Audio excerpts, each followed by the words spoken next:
Le statut général des fonctionnaires confère des droits aux agents des collectivités territoriales et de leur établissement. Mais le statut impose également des devoirs.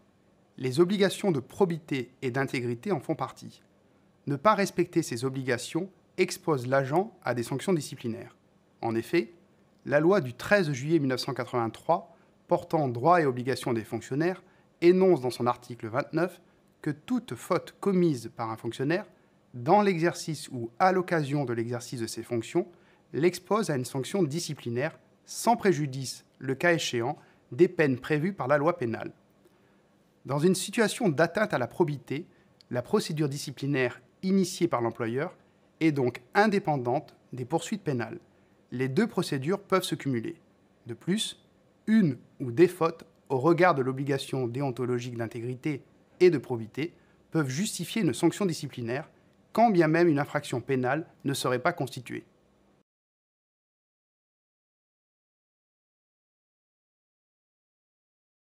C'est au supérieur hiérarchique d'initier une procédure disciplinaire quand un de ses agents a été défaillant.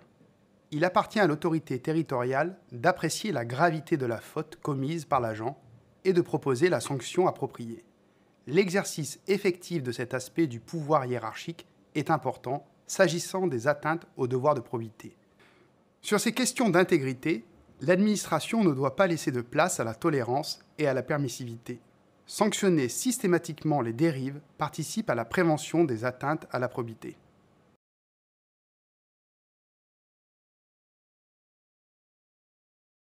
Les sanctions disciplinaires peuvent avoir des conséquences graves sur la carrière des agents et sur leur rémunération.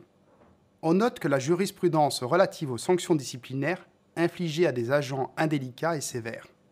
En fonction de la gravité des faits constatés, la sanction peut consister en une exclusion temporaire de fonction pour une durée de 6 mois.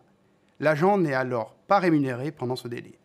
Cette sanction a ainsi été prononcée contre un agent qui avait conservé des fonds résultant d'une vente de tickets repas, même sans volonté d'appropriation définitive.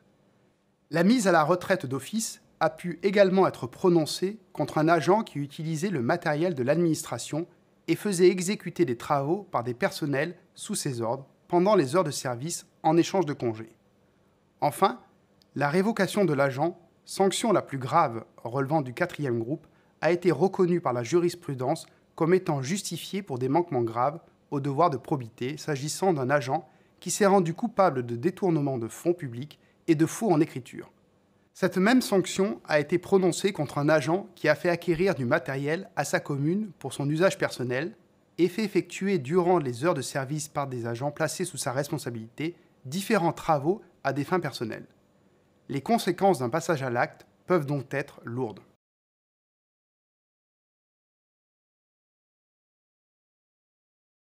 Les plans anticorruption permettent justement de prévenir ce type de fait ou d'en réduire les conséquences en permettant une détection plus rapide.